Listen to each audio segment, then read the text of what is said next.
T-dawn, when you have trouble getting out of bed, tell yourself, I have to go to work. As a human being, I'm going to do what I was born for. Or is this what I was created for? To huddle under the blankets and stay warm. Marcus Aurelius.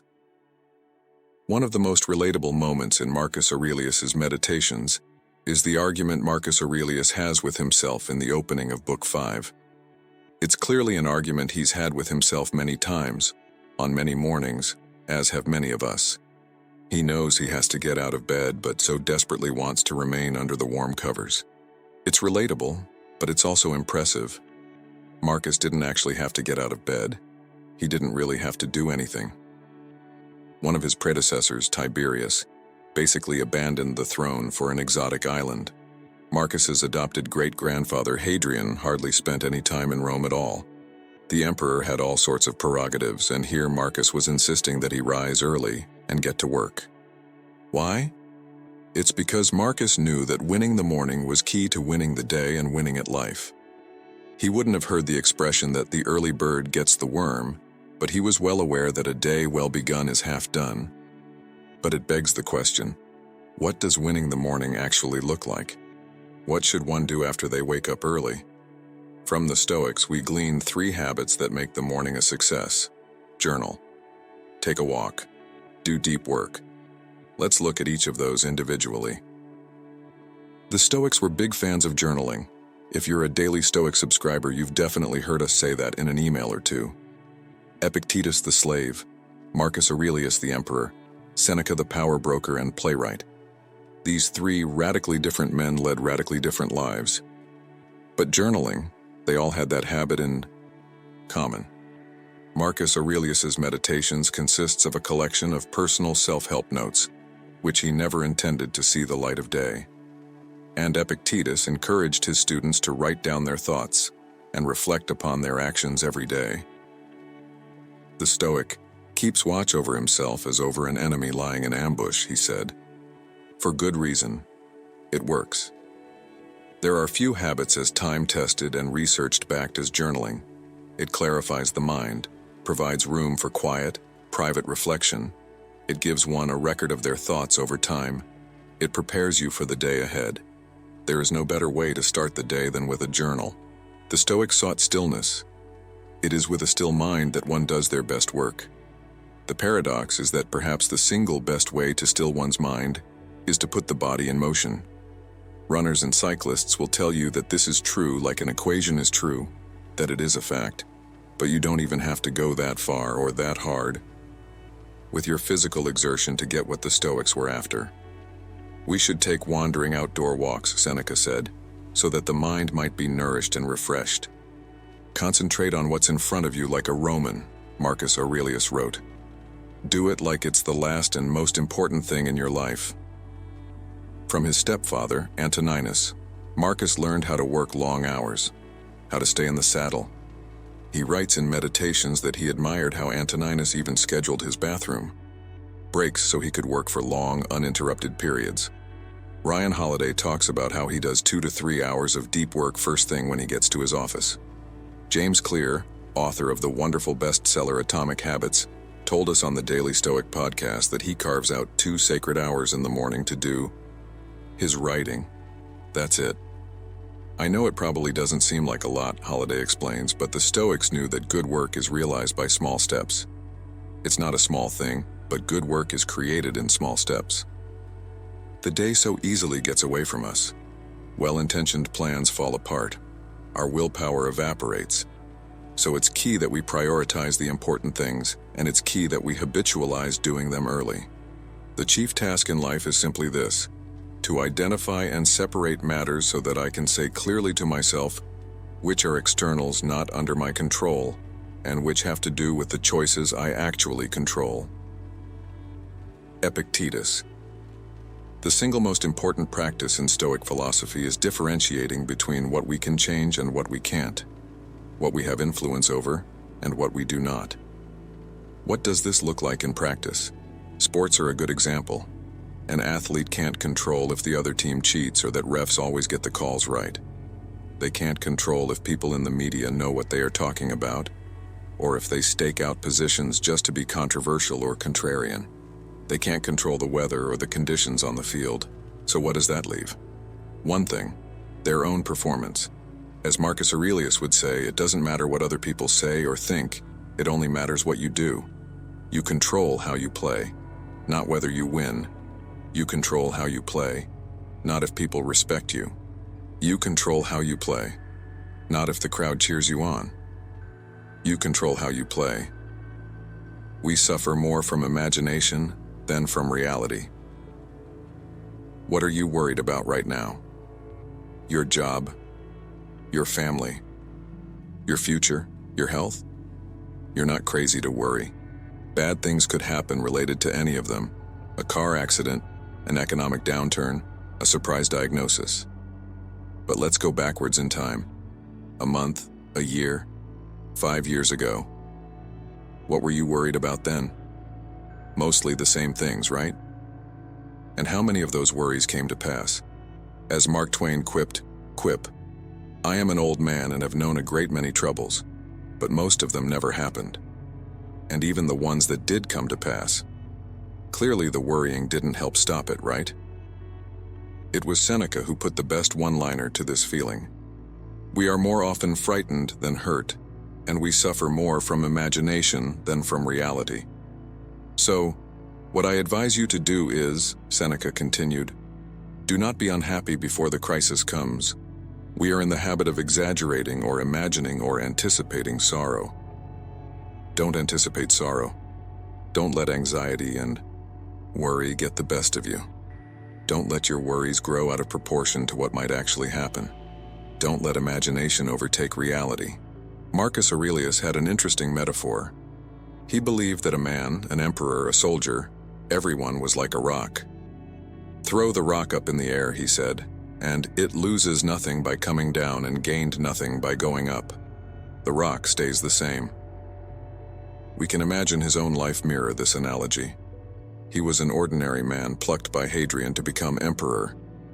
Yet he could have been equally dethroned at any moment as well, and late in his reign nearly was. Did this change who Marcus was? Did it mean he was better or worse than other people? No. He was still the same rock, and so are you. Whether you have a day that begins with a promotion or ends with a firing, you're the same. Whether you win the lottery or file for bankruptcy, whether you address a crowd of thousands or have trouble getting your calls returned. The question is how we're going to respond to these swings of fate. If we can follow if you can meet with triumph and disaster and treat those two imposters just the same, you're the same. Success or failure, highs and lows, they don't change you. They are outside you. We don't know a lot about Lucilius, only that he was from Pompeii. He was a Roman knight, he was the imperial procurator in Sicily, then its governor. He owned a country villa in Ardea. For all his success, though, we get the sense that he struggled with many of the things we all struggle with: anxiety, distraction, fear, temptation, self-discipline. So it's good that he had a friend like Seneca, someone who cared about him, told him the truth, and gave him advice. One of the best pieces of advice from Seneca was actually pretty simple. Each day, he told Lucilius, you should acquire something that will fortify you against poverty, against death, indeed against other misfortunes as well. 1 gain per day. That's it. This is the way to curbing our procrastinating tendencies. Remembering that incremental, consistent, humble, persistent work is the way to improvement. Your business, your book, your career, your body. It doesn't matter. You build them with little things, day after day. Arnold Schwarzenegger is a filmmaker, entrepreneur, author, former governor, professional bodybuilder, and father of 5.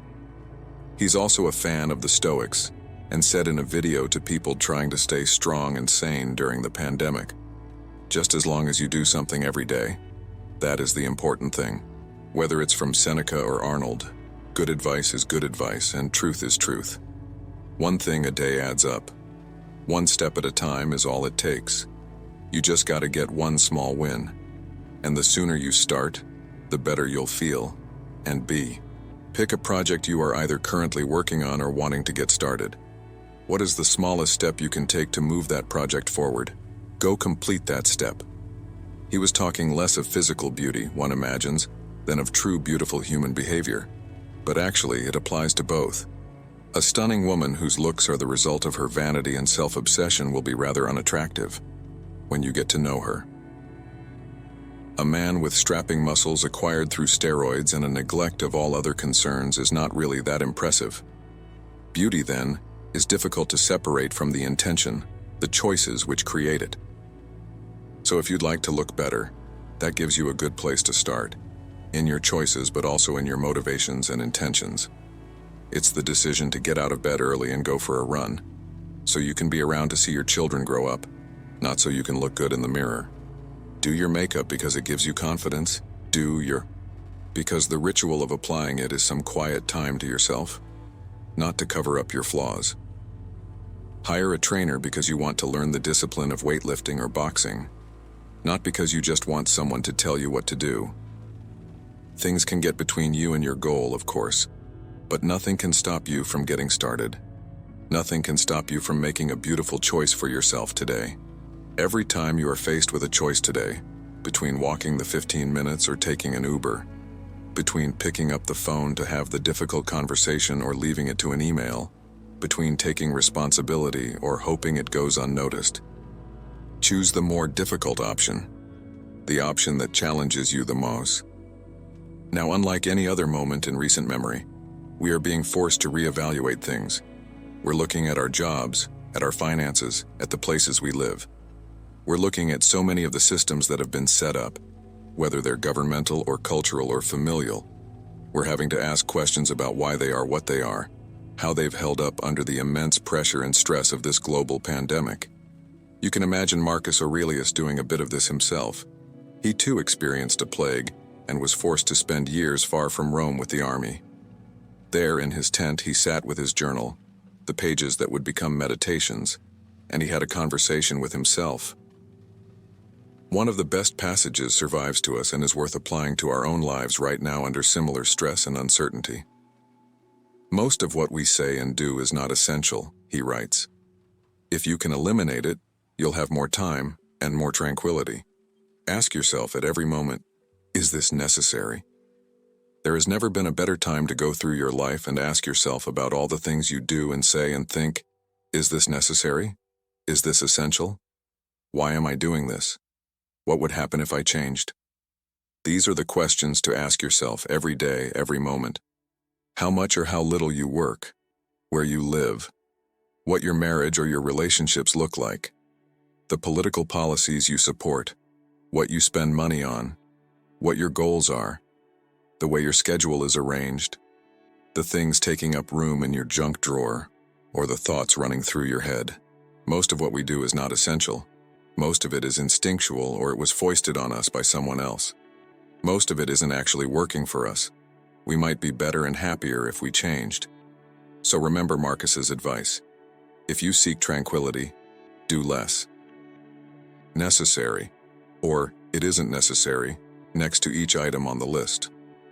Then, cross out all the unnecessary items on the page and in your life. Do not seek to have events happen as you want them, but instead want them to happen, and your life will go well. The great German philosopher Friedrich Nietzsche would describe his formula for human greatness as amor fati, a love of fate.